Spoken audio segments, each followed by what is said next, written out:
YNI podcast. Hello. Welcome back to another episode of YNI podcast.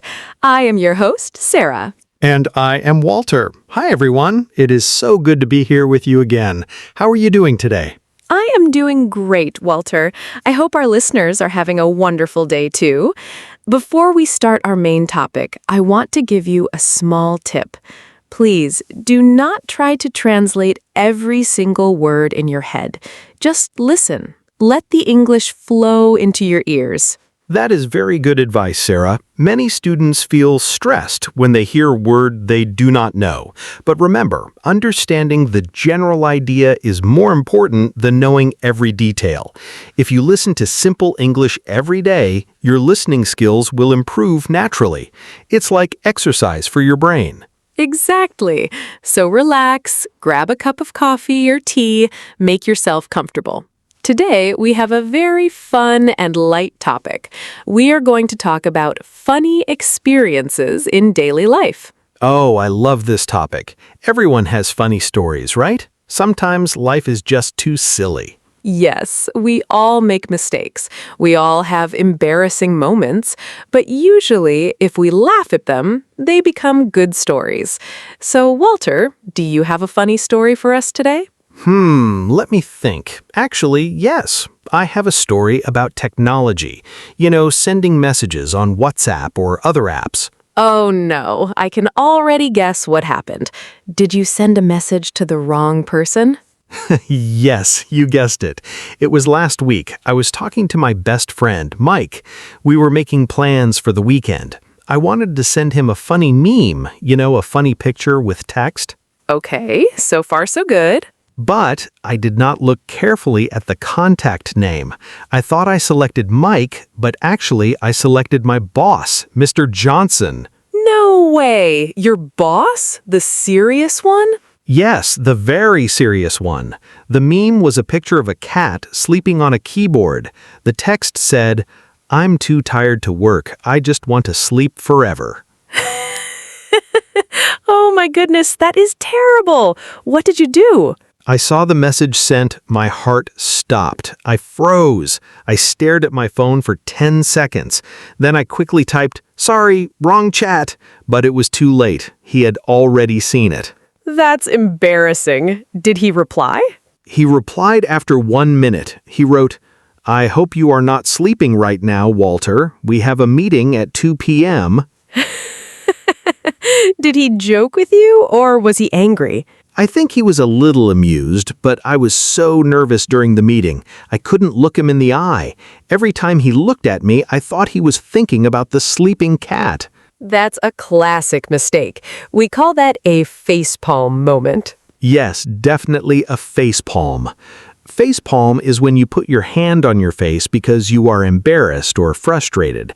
Have you ever done something like that, Sarah? Well, I have many stories, but one stands out. It happened at the supermarket. You know I love cooking, right? Yes, you're a great cook. Thank you. So last month, I went to the supermarket to buy ingredients for a cake. I was in a hurry. I had my shopping list in my hand. I was walking very fast between the aisles. Aisles? Yes, the paths. Suddenly, I saw a woman. She had long hair and she was wearing a red jacket. I thought it was my sister, Lisa. Lisa also has long hair and often wears red. Oh, I see where this is going. Yes, I ran up to her from behind. I tapped her shoulder and shouted, "Lisa, wait for me." And? The woman turned around. It was not Lisa. It was a complete stranger. She looked very surprised. She was holding a bag of frozen peas. Frozen peas? That's random. Yes, she looked at me with big eyes. I felt my face get hot. I said, "Oh, sorry, I thought it was my sister." She just nodded and walked away quickly. That's awkward. But wait, did you find your sister later? No, that's the funny part. I finished my shopping, I went to the checkout counter, and guess who was in line next to me? Who? Lisa, my real sister. She was wearing a blue jacket that day, not red. You must be kidding. So you chased a stranger for no reason? Yes, when I told Lisa the story, she laughed so hard. She said, "Sarah, you need new glasses." That's hilarious. It shows how our brains play tricks on us. We see what we expect to see. True, but you know, Walter, sometimes the funniest things happen when we mishear something. Do you have any stories about misunderstanding words? Oh, yes. This happened when I was traveling in London 2 years ago. My English was okay, but not perfect. I went to a small cafe. I was very hungry. I wanted to order a muffin, the small cake. Okay, a muffin.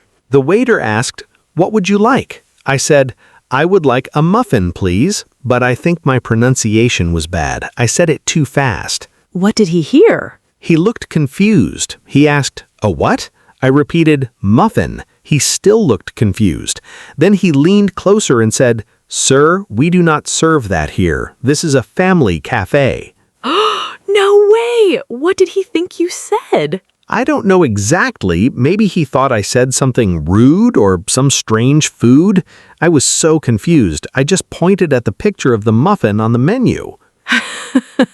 Oh, Walter, that's painful. Yes. Later, my friend told me that maybe I sounded like I was saying something else, but we never found out what. I just ate my muffin in silence. It tasted like shame. Tasted like shame. That's a funny way to say it. But I have a similar story. It happened at the gym. The gym? Okay. I was on the treadmill, the machine for running. There was a guy next to me. He looked very strong. He was listening to music with big headphones. I wanted to be friendly. I wanted to break the ice. Break the ice? Yes, to start a conversation in a social situation to make people feel more comfortable. Yes. So I slowed down my running. I took off one earphone.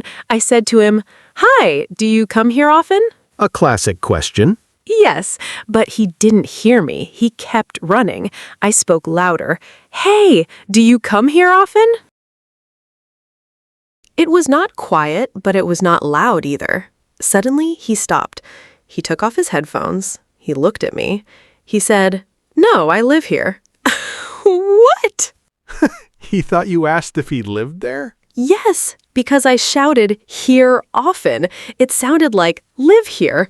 I was so embarrassed. I said, "Oh, sorry. I meant, do you visit this gym often?"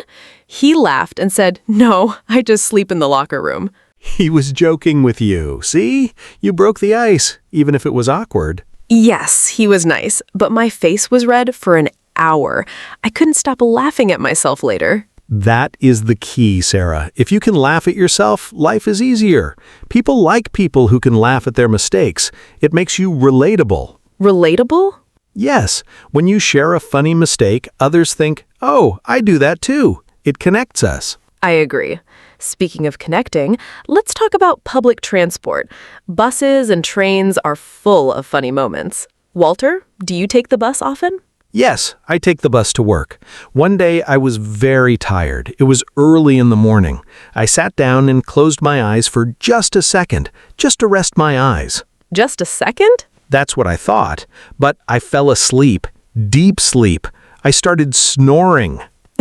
You snore? Apparently, yes, loudly. A lady sitting next to me woke me up. She tapped my arm. I woke up with a jump. I said, "What? Is it fire?" What?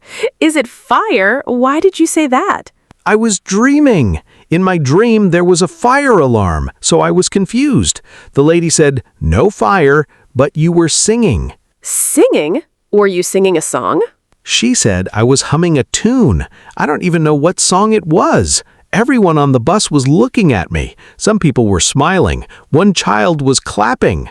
That is actually cute, not embarrassing. It was embarrassing for me. I hid my face in my scarf for the rest of the trip.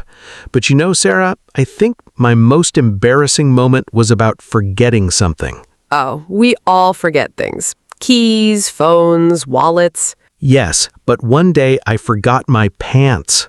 You what? You went out without pants? No, don't worry, I was wearing shorts, but I forgot to change out of my pajama bottoms. I wore my nice shirt, my nice shoes, my jacket, but underneath I had my cartoon pajama pants. No way, with cartoons? Yes, little ducks. I realized it only when I got to the office. I went to the bathroom to check, and there they were, yellow ducks.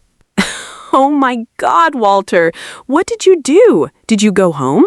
I couldn't go home. I had an important presentation, so I stayed in the office all day. I wore my long coat whenever I walked outside the room. I sat down all the time. I became a statue. A statue? That is dedication.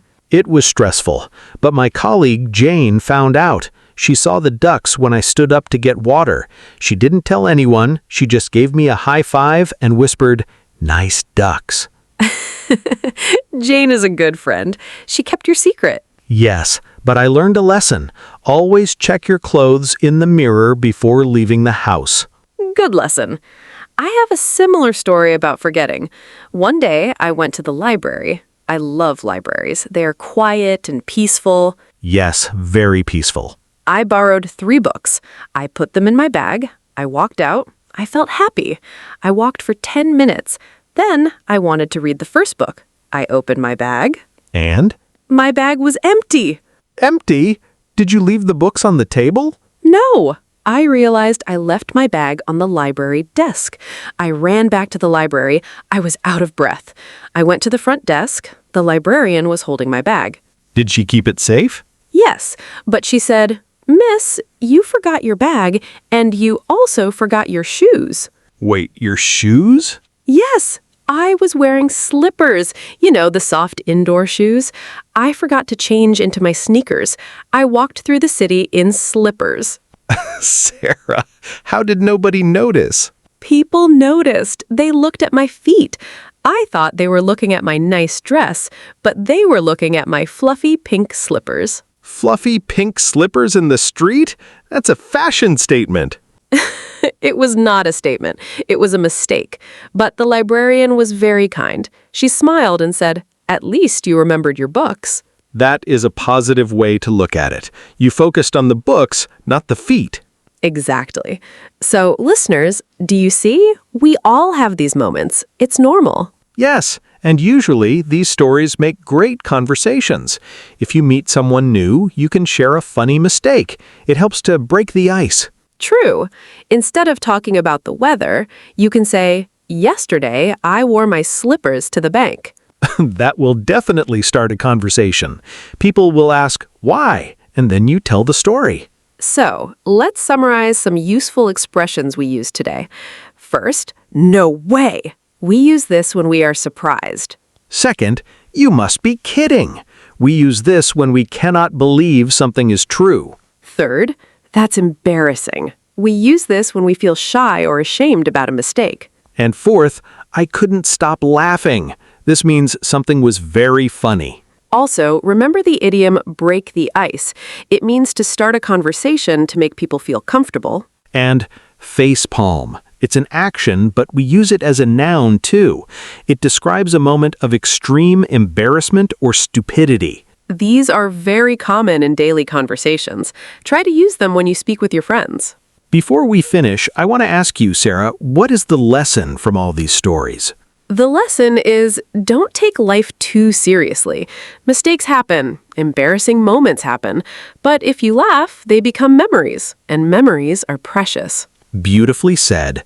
Also, for our listeners, don't be afraid to make mistakes when speaking English. If you say the wrong word, just laugh. Correct yourself. Keep talking.